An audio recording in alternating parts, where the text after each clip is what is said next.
Bonsoir à tous. Avant toute chose, félicitations au Cameroun qui a remporté cette victoire.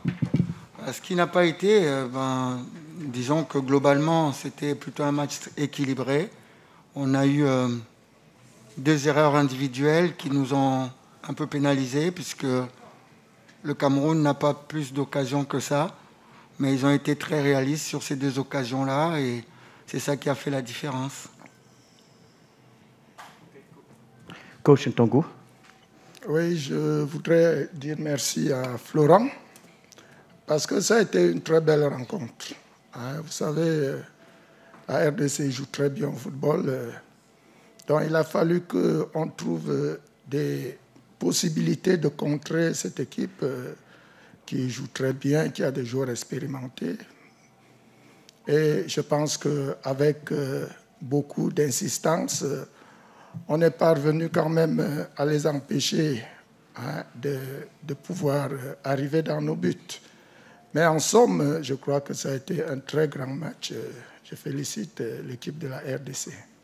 Non, je ne peux pas dire ça, parce que ça peut être peut-être vrai au début du match, parce qu'on a marqué tout de suite. Et après, il y a eu ces 2 coups de massue.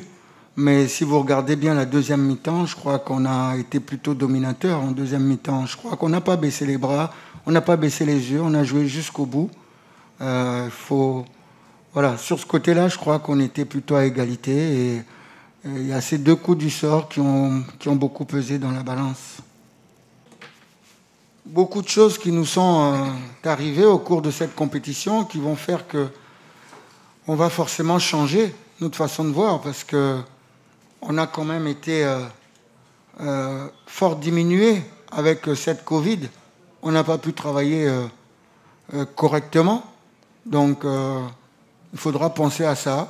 Il faudra penser à ça pour les prochaines compétitions. Ne pas être surpris quand ça vous arrive comme ça, parce que là, c'était un peu trop, beaucoup trop, et on l'a vu jusqu'à la fin. Voilà. Je ne vais pas faire de la politique, mais c'est pas beau ce qui s'est passé. Donc, c'est un mauvais côté. Un mauvais côté. Il n'y a pas d'éthique, là, il n'y a pas d'équité dans le football. Voilà, on va rester football parce que c'est pas beau. Je dirais que, rendu au niveau de la demi-finale de la compétition, il y a un match à jouer. Il faut le préparer pour le gagner. Donc, c'est tout à fait clair dans notre tête. L'état d'esprit doit demeurer le même. À aborder ce match avec toutes les possibilités pour pouvoir le remporter. Donc, que ce soit sur le plan moral, sur le plan de la préparation athlétique et technique, on va mettre tout pour pouvoir faire un bon match de demi-finale et le remporter. Et quand vous rentrez dans la compétition, on avait dit on est 16 au départ, on ne voulait pas laisser notre chance à qui que ce soit. Donc on a vendu chèrement notre peau aujourd'hui. À nouveau, félicitations à l'équipe du Cameroun qui a réussi à tirer son épingle du jeu, à nous battre. Je crois qu'à une conférence de presse ici, on m'avait demandé qui était le favori de la compétition. J'avais dit le Cameroun. Bon, ils ont montré qu'ils avaient une belle équipe, donc félicitations à eux et à nous. Voilà, on rentre à la maison, mais on n'avait pas prévu de rentrer maintenant, on ne voulait pas. On voulait aller jusqu'au bout. On n'a pas réussi aujourd'hui, tant pis. On repart à la maison pour travailler plus pour la prochaine compétition. Je pense que pour nous, il fallait d'abord se concentrer sur le match contre la RDC. Maintenant que ce problème a été résolu, on va regarder de l'autre côté. Le Maroc ou la Zambie, dès qu'on aura le résultat, on va commencer à voir ce qu'il faut faire pour ce match. Les infrastructures extraordinaires. Donc bravo à ceux qui ont construit ça. C'est vraiment un bon exemple. Un bon exemple et que je souhaite que la CAF puisse aller aussi dans des pays qui n'ont pas encore organisé la compétition pour qu'on puisse aussi avoir des belles infrastructures comme ça partout en Afrique. Non seulement les terrains d'entraînement, les terrains de match, mais aussi des très très beaux terrains d'entraînement. Donc Ça, c'est très bien parce qu'en plus de ça, il y a des hôtels qui se construisent, il y a des routes. Donc, ça doit donner aussi une idée à tous nos gouvernants en Afrique pour dire que le football, c'est un facteur super important de développement, de socialisation et qui devrait peut-être se pencher un petit peu plus sur le football que sur d'autres choses. Parce qu'avec le football aujourd'hui, le Cameroun a organisé sa compétition, mais tous les commerces sont ouverts, tout le monde mange, ça ramène des emplois. Et parfois, il ne faut pas seulement investir pour former des docteurs en droit et en économie et autres. Il faut aussi penser à toute la passion que les gens ont et développer les pays à partir de la passion des gens. Vous m'avez demandé les points positifs, donc je m'arrête là. Mais il y a aussi des points négatifs. Et les points négatifs, c'est ce qu'on a vécu ici. Ce n'est pas humain ce qu'on a fait. Je parle personnellement de mon cas. On m'a fait prendre des médicaments alors que je n'étais pas malade. Je ne souffrais pas de Covid. On m'a déclaré Covid. Et ça, ce n'est pas normal. Et je ne suis pas le seul. Toute notre délégation a subi cela. J'ai des joueurs qui n'ont pas pu jouer alors que finalement, ils n'étaient pas Covid. Et ça, je crois que ce n'est pas beau du tout. C'est à la limite criminelle. Donc, ça, ce n'est pas normal. Il fallait quand même qu'on le dise. C'est pas normal. On est dans le football, c'est la joie, c'est l'amitié, c'est la fraternité. C'est pas tuer des gens. Ben oui, c'est toujours très difficile. Hein. Vous jouez un match et puis vous prenez un but.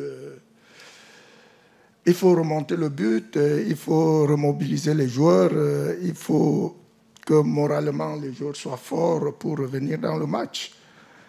Heureusement, les joueurs ont été très forts moralement. Ils ont pu égaliser très rapidement et ils ont repris le match en main. Donc, bravo aux joueurs d'avoir eu l'énergie nécessaire pour revenir dans le match après ce but. Non, il n'y a pas eu une jumbo le soir. Donc, bravo encore au Cameroun qui nous a empêchés de faire ça. Ushindi, votre favori, n'a pas joué. Le premier buteur de Japoma, tout simplement parce qu'on avait un groupe de 33 joueurs, même si on n'a pas pu disposer de tout le monde. Mais Chico n'était pas dans sa forme optimale, donc il y en a un qui pouvait jouer un peu plus là, et un qui était plus athlétique pour pouvoir répondre justement aux qualités athlétiques des Camerounais. Donc voilà un petit peu le choix. Il avait le Covid. Non, c'est la vérité. C'est ce que je vous dis là, c'est la vérité. Hier, les résultats sont sortis avec 13 joueurs Covid. Donc tout mon milieu de terrain, toute mon attaque et un défenseur. On a demandé la contre-expertise.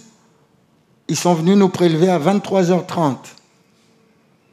À 23h30. Et c'est aujourd'hui, à 14h30, que finalement les résultats sont sortis. Et de toute notre délégation, il n'y a que 3 qui ont la Covid. 2 joueurs qui ne sont pas là et un kiné. Donc comment vous voulez préparer un match comme ça? Hier, il était Covid, aujourd'hui, il n'est pas Covid. Donc, c'est ce que j'ai dit, c'est pas normal. C'est pas normal. Et je crois qu'il faudrait... Les gens ne se rendent pas compte, mais ça donne une très très mauvaise image du Cameroun. Des tests de Covid du Cameroun, même pour le commun de mortels, celui qui va voyager, quelle sera la validité des tests Covid du Cameroun? Quelle sera la validité? Ok, prochaine question, s'il vous plaît.